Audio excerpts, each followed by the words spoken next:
What's up? It's your boy, fully vaccinated here. Where today I'm talking about video games. Video games! Gamer! So I recently played through It Takes Two with my friend Gage. This beautiful face is up here on screen right now. What a beautiful man. You may remember, about a year ago, I made a video on A Way Out. Him and I played that together as well. And this game is made by those same people. The beautiful people at and I gotta say, both of the games slapped so hard.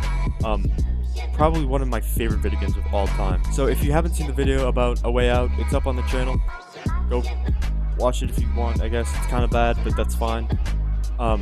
So I wanted to make this video to kind of compare and contrast the two and see what this game does better versus what A Way Out did better, and like kind of just review the game in general to determine if it's worth picking up or not. So It Takes Two was released in late March of this year. It's still up for sale for about $40, which is launch price, which is normal. That's literally like a month ago. But what I like is that this time around, not both players, because it is a co-op game much like A Way Out, not both players have to own it. Just one does, and then the other person downloads what's called the friend pass, and then the friend pass will allow full access to the game through the person that bought the full game. So I thought that was an amazing thing. Like I didn't have to pay for the game. My boy Gage got me covered. So It Takes Two is about a married couple with a kid who decide to have a divorce and tell the kid. And upon the kid finding out this information, gets really upset and tries to get the help of a book on marriage counseling, basically. So from here, the book comes to life and it transforms the two parents into two tiny little dolls. And that's like the premise of the game. You're two little dolls, you gotta get back into your human bodies, you gotta make it back to your daughter Rose. So the main characters of It Takes Two is May, the mom, Cody, the dad, Rose, the daughter, and a fucking book. Pardon my French, but this book sucks some serious asshole. Is that where we're going? Oh! I hope we get to ride an owl and we just eat the book. I fucking hate the book. He's the worst character by far. Truly. Like, why is he so annoying? Shut up, we get it. Yeah, see? Even my guy, who's like the most annoying character, fucking hates him. Yeah, see, I was gonna say, he's not even useful. He hasn't given us any useful information. He doesn't answer any of our questions. And he shows up.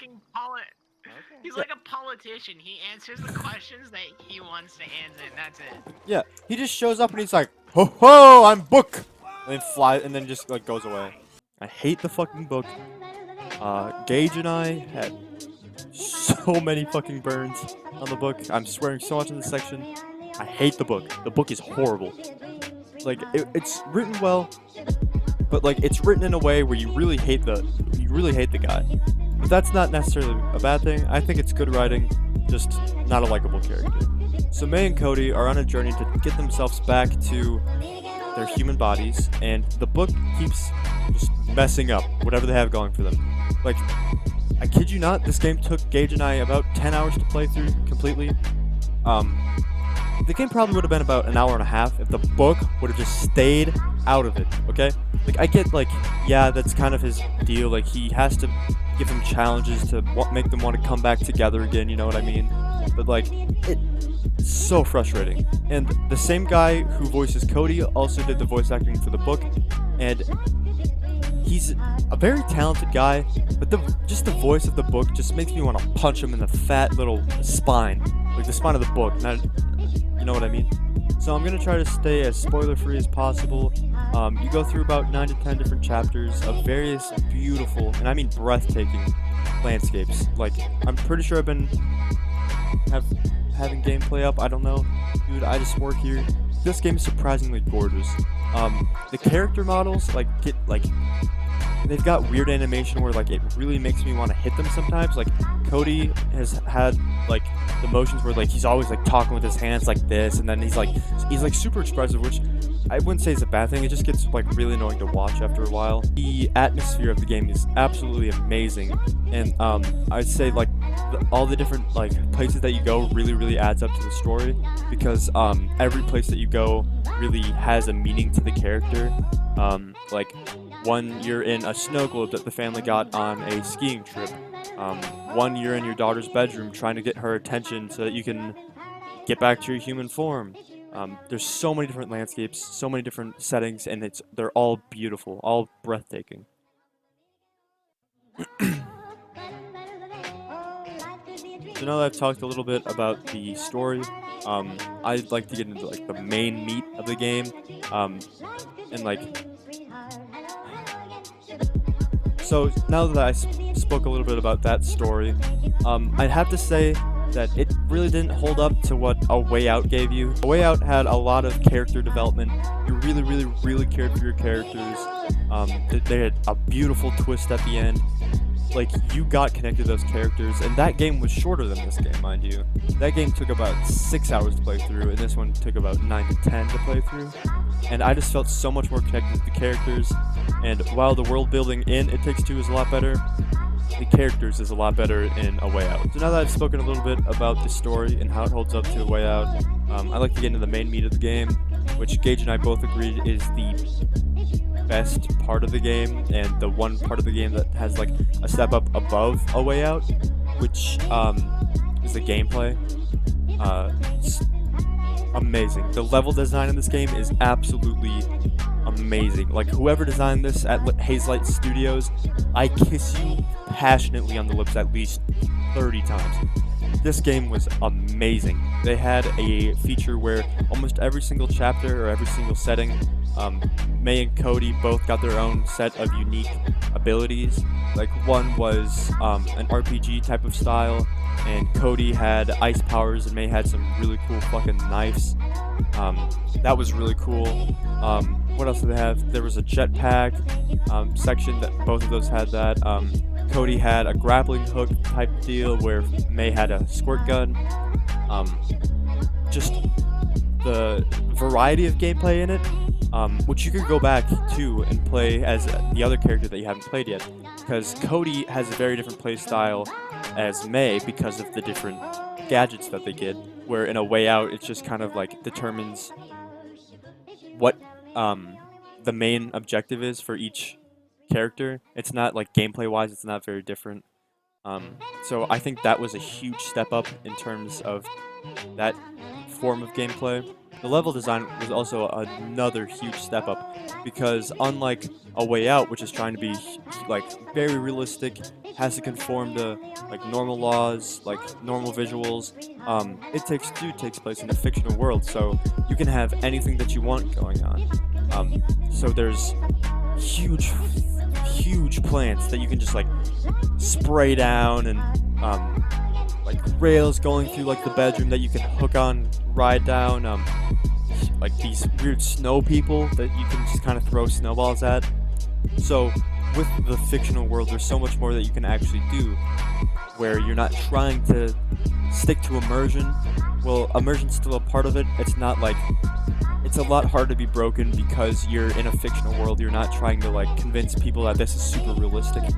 Level design can be whack as shit.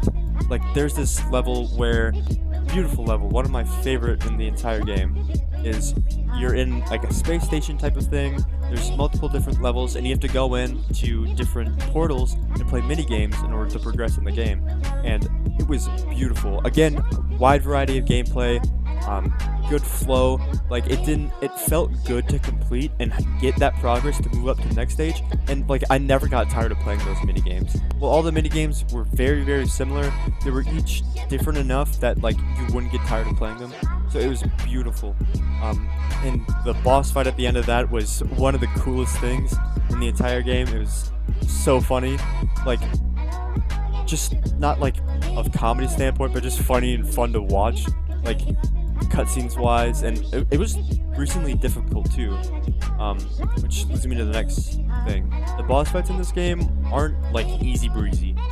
This game is in no means like a Cuphead, where it's like impossible, or Dark Souls. Not in the slightest. This game is a breeze to get by, like almost in a no-death run. The only problem you're gonna have are the boss fights, which can get like freaking crazy. It's wild. A lot of the time, the boss fights have to deal with multitasking. You're watching the big boss, like, trying to dodge their attacks while the level's, like, crumbling around you. So, like, the area's getting smaller, but you also have to keep dodging the attacks. So it gets stressful. And luckily enough, if you die, you just have to spam one of your buttons, whether you're on a controller or keyboard and mouse. You just have to spam one of your buttons. You come back to life. But if both characters die, you start over from the very beginning of the boss fight, which I think is good.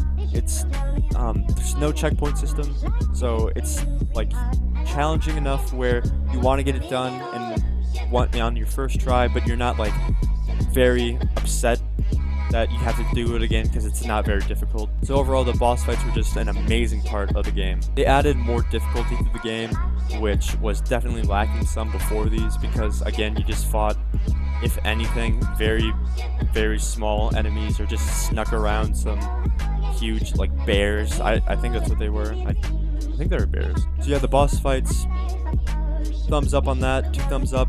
Level design, 3 thumbs up. I don't have another thumb. I don't know.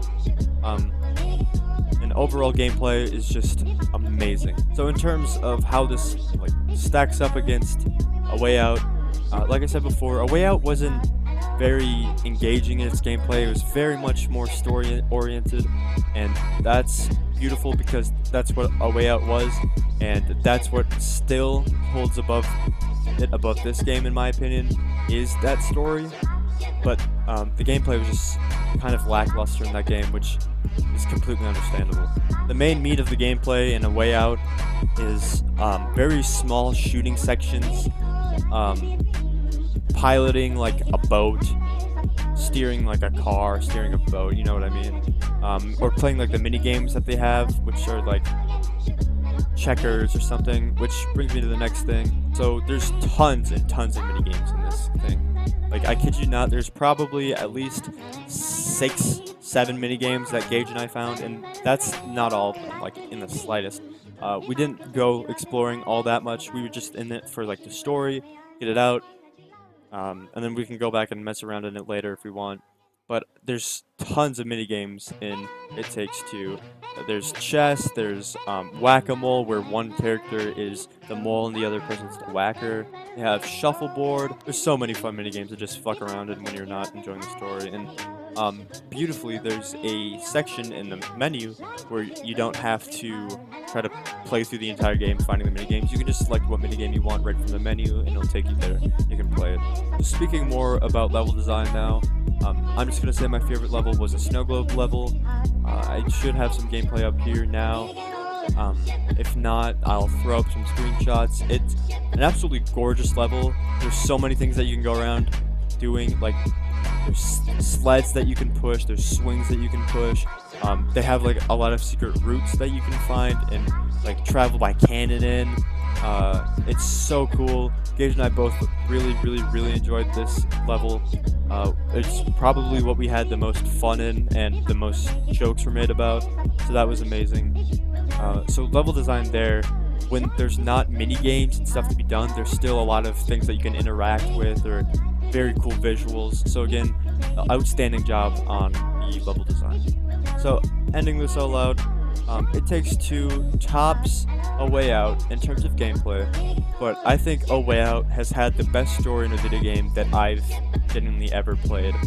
So A Way Out's obviously on top of that. I really enjoyed this game.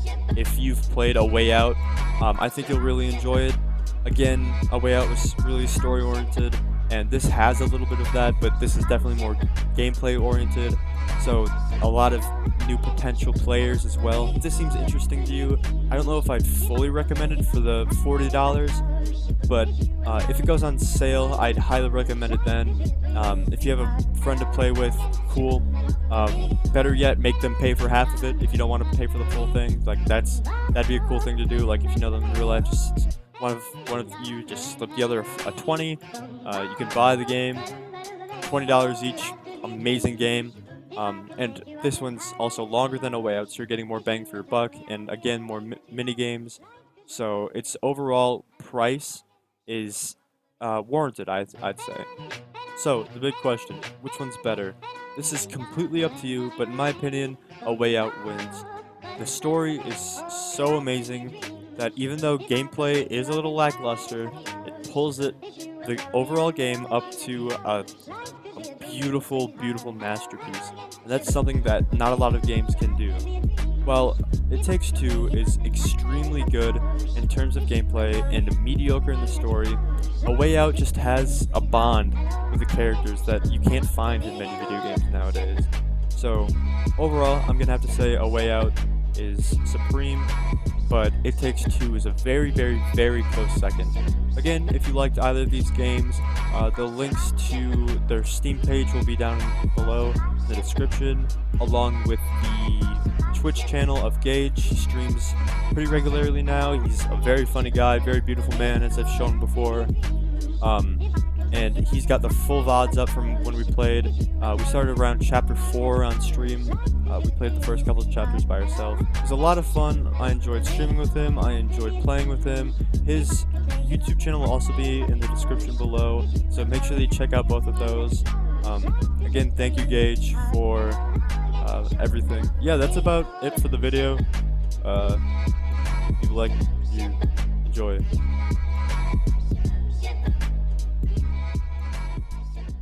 Throat is really dry. I need to get some water in me right now. But thanks for watching. Bye.